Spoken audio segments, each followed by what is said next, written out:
The National Assembly will hold special sittings on Wednesday and Thursday to debate the Constitution Amendment Bill 2020 after the Speaker notified members of Parliament earlier today. Members of county assemblies are adamant that they voted for the correct BBI bill amidst report that only 13 counties received the right document. The Joint Justice and Legal Affairs Committee has submitted its report. Tonight on Pundits Night, we make sense of the confusion that surrounds the road to referendum. But first, the highlights.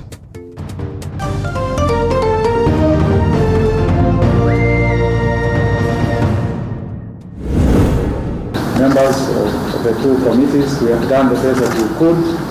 BBI is on course. Joint Justice and Legal Affairs Committee hands over its report to the House. This as MCAs insist they debated the correct bill. The members from the 43 county assemblies that overwhelmingly endorsed the Constitution of Kenya Amendment Bill 2020 passed it after having read, scrutinized and approved its content. The House will sit on Wednesday and Thursday this week to debate the bill. Also tonight, COVID-19 is hitting India harder. It's very uncertain. You don't know what's going to happen next. Speak to some Kenyans in India on the COVID-19 status. Plus, Judiciary launches first small claims court in the country. The court will be handling cases that deal with small settlements of less than $1 million.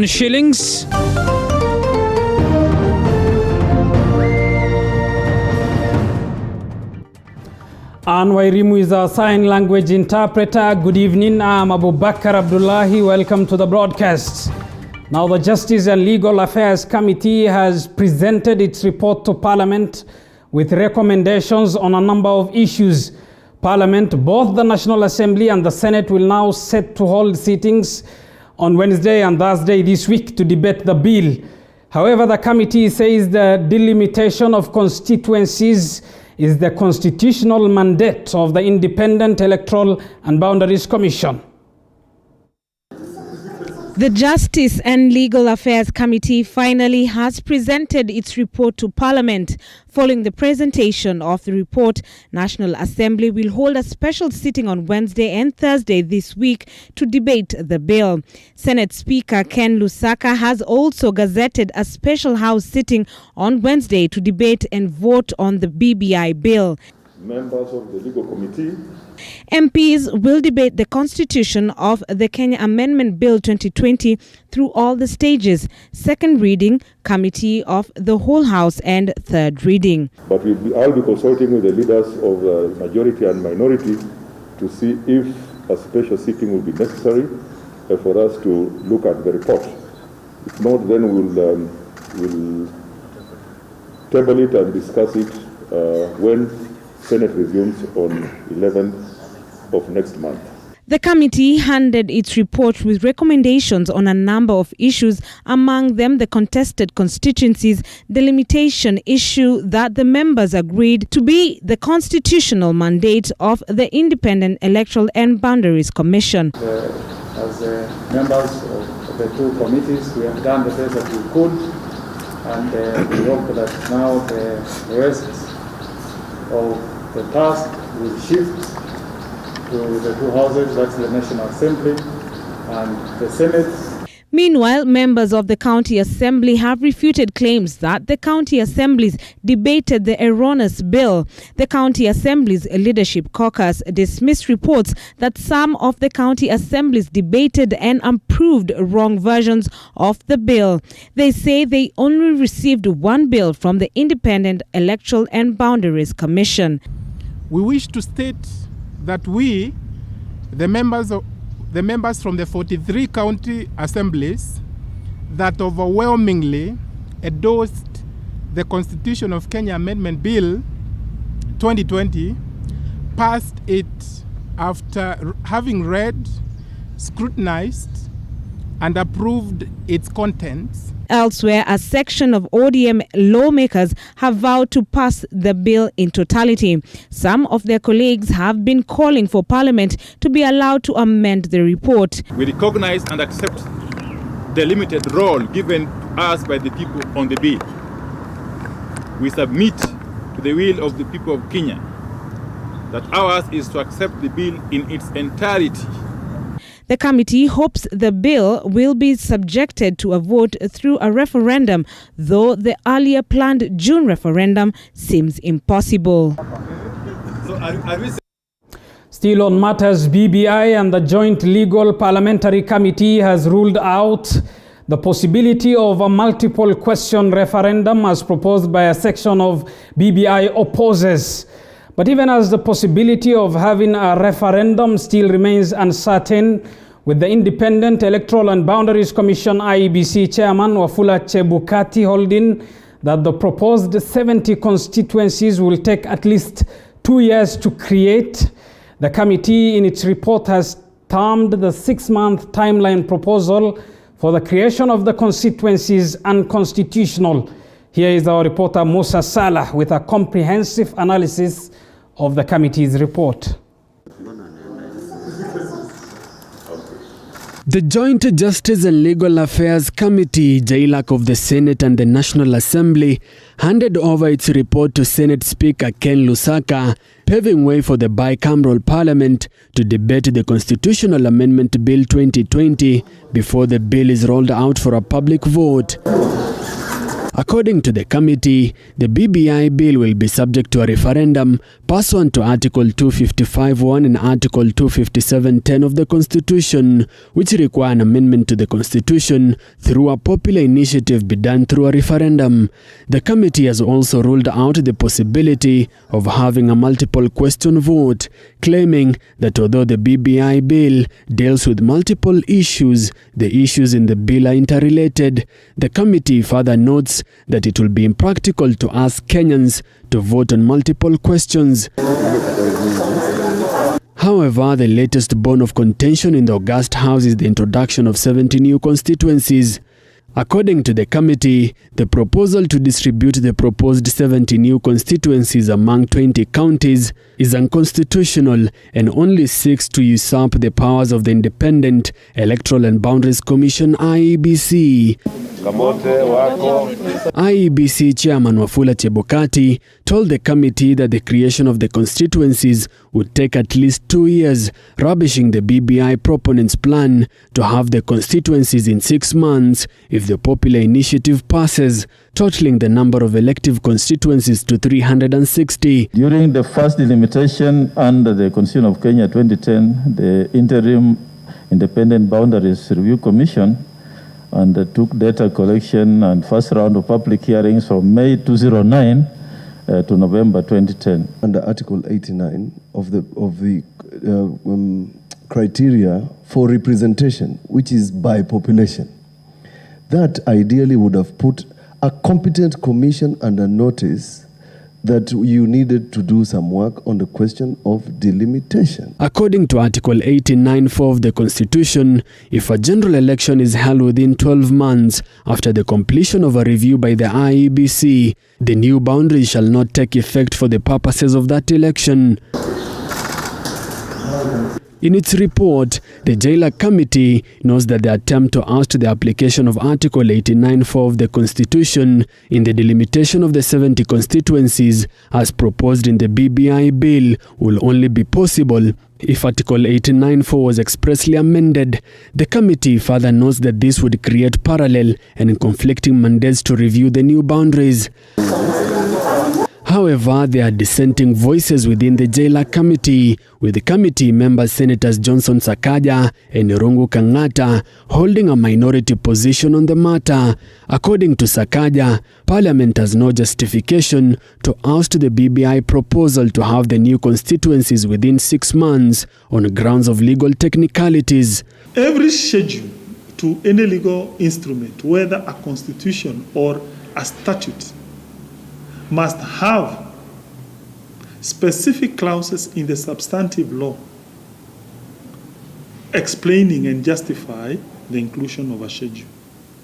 You cannot insert a schedule to a statute or any legal instrument without some explanatory notes on the substantive part of a piece of legislation, whether it's a treaty, whether it's a constitution, whether it's a statute. Okay, thank you. Musa Salah, TV47. Elsewhere, Acting Chief Justice Philomena Mwilu has presided over the opening of the first small claims court in the country, the court which will be handling cases that deal with small settlements of less than 1 million shillings is expected to reduce the backlog of cases in the Kenyan courts. Sharon Baranga has the details.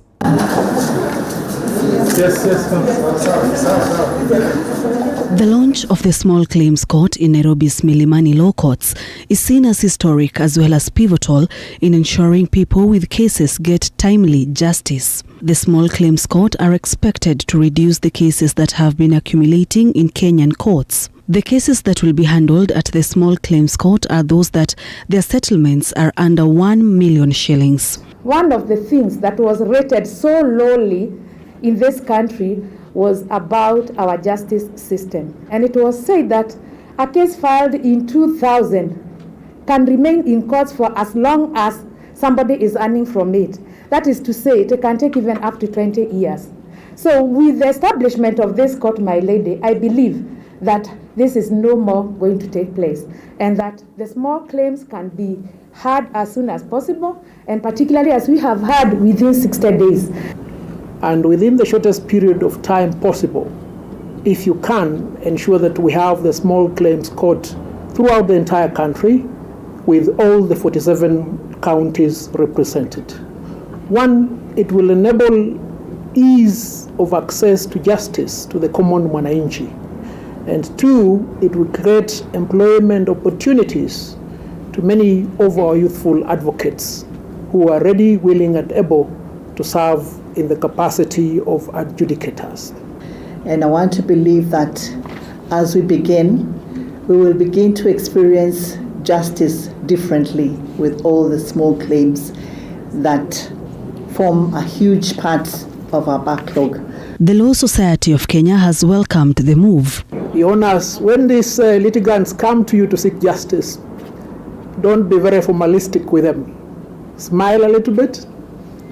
You can use whatever language they understand so that they feel at home. I, Brenda Jaluha Ofisi, adjudicators tasked with managing the small claims courts have been urged to ensure they are conversant with Kiswahili and other vernacular languages so that they are in a better position to understand the cases that will be brought before them, as well as explain clearly to the public. A lot of regulations and rules and laws in our country have traditionally been geared towards supporting big businesses or big people.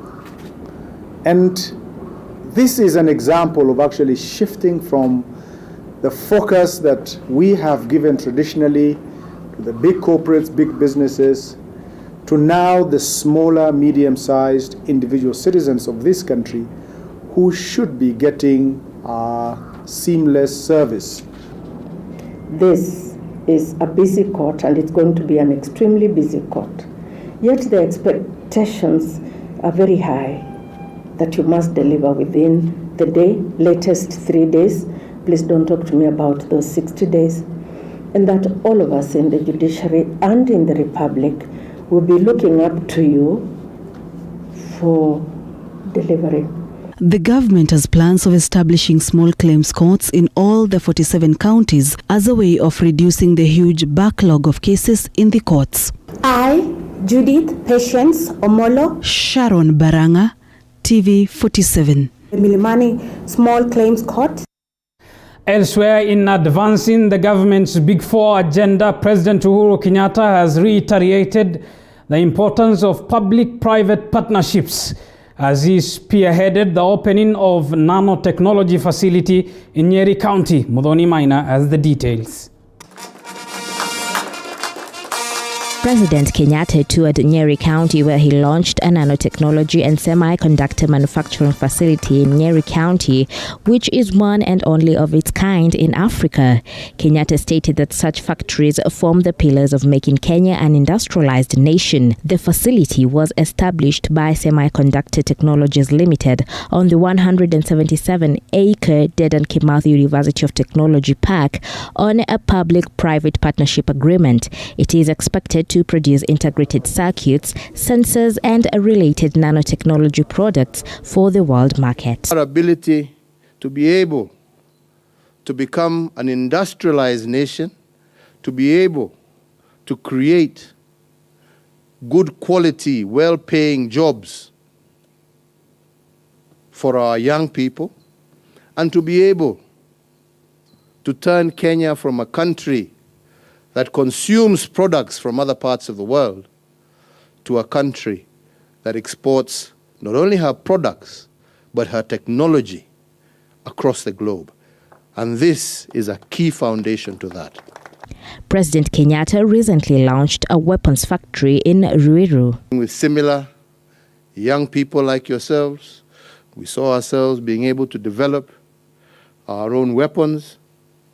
This is something that costs the Kenyan taxpayer millions of shillings every year.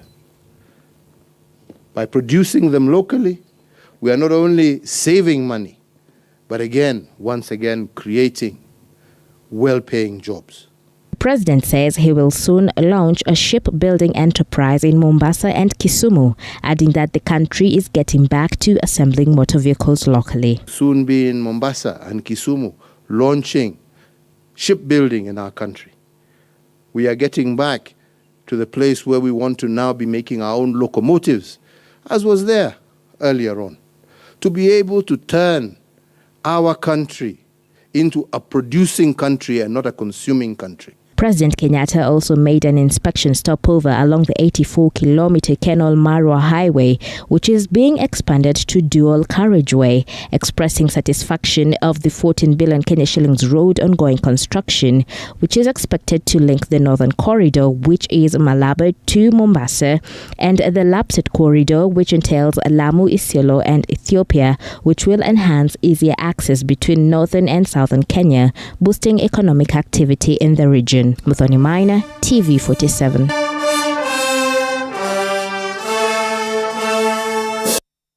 You're watching TV47 News Tonight with me, Abu Bakr Abdullahi. Keep talking to us. Send us a message on 22047. Time for us to take a short break. Stay tuned. We'll be back with more news after this break.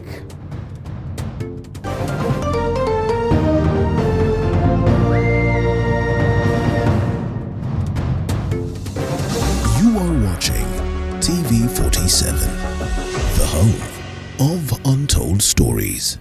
Nimeshinda shilingi 1200 kutoka kwa loto. Laki moja ni yako. Yeah. Laki nyingine unafaa kumpatia Valentine wako. Yeah. Nani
Raukia siku njema na tunukiwa offers kila siku. Pata offers zote mahali pamoja ili uongeze zaidi, utume SMS zaidi na ubrowse zaidi. Wewe usijali. Tuma namba ya kila supplier kwa hiyo soko. Ndio nitaongea na kila mmoja wao. Very good. Piga *444# utunukiwe Credo double. Raukia siku njema na tunukiwa offers kila siku.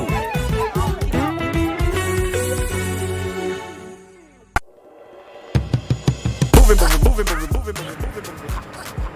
hi. It's not what you're thinking. It's a cup of coffee. Coffee, movie. Together, coffee with movie. Every Sunday, 8 p.m. on TV47, where we bring you interesting, enticing people. Well, we've concentrated on musicians. Yeah. Producers. So now I manage, because telemanagement and events management, I think was my passion. Right about now, we want to go beyond to the counties and to other countries. I'll see you. Let the sun stand still like Joshua time for 3 hours, but this time for only 1 hour. We bring you coffee with movie, interesting, enticing guests. I'll see you. Tunaweza anza tuna Mombasa, Kisumu, Nakuru, twende Uganda, Magufuli Land, TZ, you never know. It is coffee with movie. Jua unaweza enda sasa.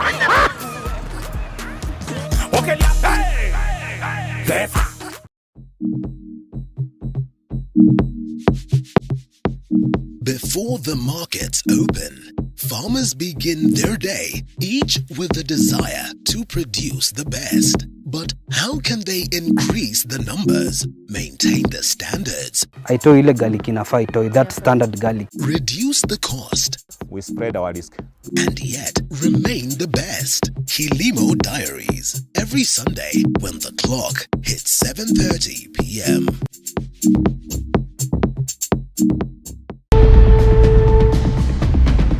The story continues to unfold.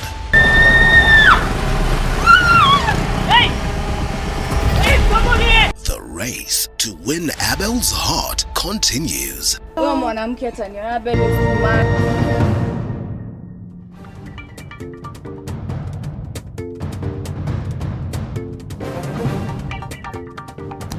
Welcome back to TV47 News Tonight. Thank you for choosing us. Now, the state of COVID-19 in India continues to worsen day by day as hospitals run out of beds and the price of oxygen cylinders skyrocketing. And for the 5th time in a row, India has today recorded a new global high of 352,991 cases. Our reporter Andrin Kilemi spoke to Kenyans who live in India and has filed the following report.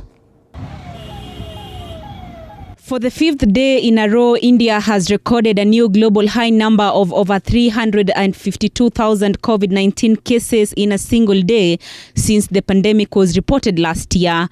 The streets of India have now turned to hospital corridors, with cars acting as emergency centers, and hospitals are running out of beds due to the increasing number of patients every day. The country is also facing oxygen crisis amid the surge. Prices of essential medicines, oxygen cylinders and concentrators have skyrocketed. There are patients who are not getting oxygen. Oxygen have been shifted from steel companies and are being shifted to the places where it's needed. It's only that the oxygen which was available in India are in a state called Orissa. Today, the Indian health authorities recorded more than 352,000 new COVID-19 cases, over 2,800 new deaths in the last 24 hours, with India now having a total of 130,907 active cases, translating to 16.25%. So what is life like for Kenyans living in India amid the scares and the surging number of deaths? Catherine Nandein, a Kenyan student in India, explains. The situation is very uncertain. You don't know what's going to happen next. We see the numbers also flaring up, and because I'm on the southern part, the situation is not as bad as it is in the north, but then that can't stop me from feeling uncertain and insecure. Sometimes I feel like I wish I would go home. My question is, how would I go? How do I go now? And what does going now mean to my studies? And so I'm torn in between staying to finish and hand over in maybe another 1 month or so. Joshua Boit, a Kenyan who has been living in India for the last 10 years, however, says as much as the situation in India is dire, some people have exaggerated the situation on social media platforms, causing panic to their friends and relatives here in Kenya. The situation is as it is. Like the number is 17 million, per day is around 349,000. But the thing that happened actually, when one person was asked about the situation of dead bodies everywhere, people falling, these are the videos which are going online and people are not verifying. There is a problem with social media. And then the international media, again, the amplification of how the situation is. There are so many patients who are in hospital. There are patients who are not getting oxygen. And as India strives to beat the pandemic, several countries have promised to rapidly send supplies to help the country as the country reels from shortage of oxygen. Andrina Kilemi, TV47. Well, our thoughts and prayers are with India and its people. Elsewhere, a running battle ensued between police and unlicensed fishermen at Kihoto Estate in Naivasha after policemen confiscated illegal fishing gears at Lake Naivasha. Willie Dennis Njiru reports from Naivasha. It was a game of cat and mouse for the better part of Monday morning at Kihoto Estate in Naivasha as a group of unlicensed fishermen engaged policemen in running battles in a confrontation fueled by the impounding of substandard fishing nets and unlicensed boats. This operation is intended to weed out illegal fishers, and not just the small-scale illegal fishers. Our target today is on large-scale illegal fishing. Hapa hao vijana wote wanategemea hii bahari. Sasa tujui tutaenda wapi wakivuta hizi gari zetu. Tutaenda wapi? Watu wa samaki wamenyanyaswa kusema kweli kabisa. So tungependa serikali isaidie watu wa samaki, wafungulie barabara, wajaingie baada yao, wakuwa kiuza samaki uhuru. Vijana hapa Kyoto, sisi wote tunakulia hiyo kazi, unacheki. Si hapo kila mmoja, hapa kuna kazi nyingine nje tunategemea. Sio lazima wote tuingie tukafue samaki, wacha wengine wavue, wacha wengine sasa wanunue pale kwa beaches, wacha wengine wakaushe, wauze. This just playing inception of a series of national government interventions in restoration of sanctity in the lake. Hao watu wote wanakulia hiyo samaki. Sasa ndio maana tumeandamana na tumebonda. Watuambie shida ni nini? Sawa, tukirada hapa ndio wanaleta hiyo shida, wanakuja wanatupiga huku na matia gas. Mpaka iko wenye wamepigwa, wameumizwa sana. Mtu ambaye anajua boti ni yake atakuja kwetu kama kamati, tutaangalia kama ni boti ambayo haifanyi makosa kama zile za ecosystem, we will allow them, lakini tutawapa utaratibu. Ya pili, tunalenga mastores yote ambayo yamewekwa zile nyavu ambazo hazinaruhusiwa kufanya fishing. Licensed operators within the lake stands at 176, but as of now there are over 200 unauthorized boats operating at the lake. Tumekuwa na criminal activities ndani ya hiyo lake sana. Wavuvi wale ambao ni license wanaenda kuvua samaki, wanakuwa attacked kule, wengine wanapigwa mawe, wananyang'anywa samaki. Na mtu yote ambaye sasa atakuwa akinunua samaki hapa, lazima atakuwa na form. Hiyo form itaonyesha umenunua samaki which beach, kwa sababu kuna beaches pale hine. Illegal fishers have learned a way of using the highly efficient fishing gears like the monofilament nets and the SIGNET, which are actually prohibited from most of the Kenya fishery waters. Officers from the Fisheries Department have lamented of laxity from the county government of Nakuru in the pitfalls, proposing the organ taken back to the national government. But for you to come from Nairobi kununua boat na kuweka vijana na kufikiria kwamba hao vijana wataenda kuchukua samaki za watu usiku, alafu serikali inakaa na kunyamaza, it is not going to happen. And when it is left to a few, big guys out there, I mean, we